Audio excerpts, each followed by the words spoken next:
je vais te parler de Bob. Quoi? Tu connais pas Bob? Non, pas Bob l'éponge, enfin. Tu dois en avoir un sur toi en ce moment, enfin j'espère. Eh oui, Bob, c'est ton t-shirt. Enfin non, c'est le petit nom que moi je donne à mon t-shirt. J'aime bien donner des petits noms à mes affaires. Toi, tu fais comme tu veux.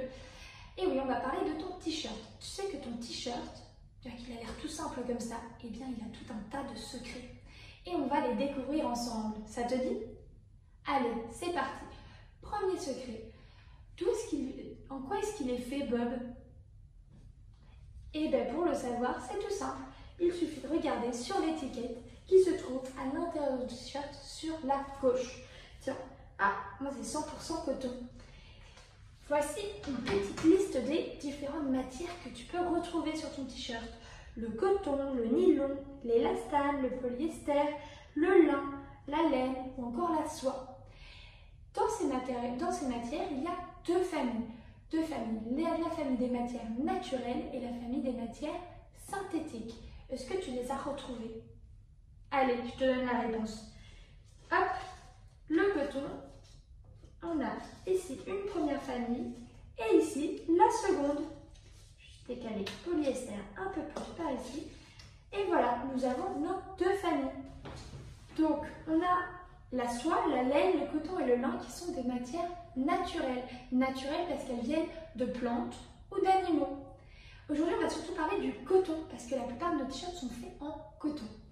Le coton, est-ce que tu sais à quoi ça ressemble? Eh oui, c'est une plante. Le coton, c'est même la fleur d'une plante. Regarde comme c'est joli. Pas mal, non? Le coton, ça pousse essentiellement en Chine, en Inde et aux États-Unis. Et sais-tu que pour faire pousser le coton, il faut beaucoup d'eau. Et oui, pour faire un simple t-shirt, il va falloir une vingtaine de baignoires d'eau pleine. Tu t'imagines? Bon, revenons-en à nos matières.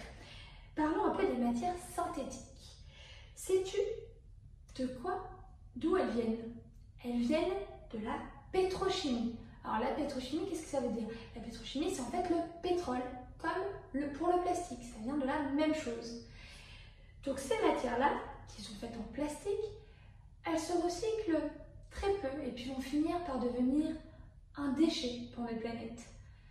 Alors, du coup, toi, dans tes achats, dans tes vêtements, privilégie la soie, la laine, le lin ou encore le coton, qui sont des matières naturelles et bien qu'elles demandent un peu plus d'eau, elles sont meilleures pour la planète. On se retrouve demain pour une nouvelle vidéo.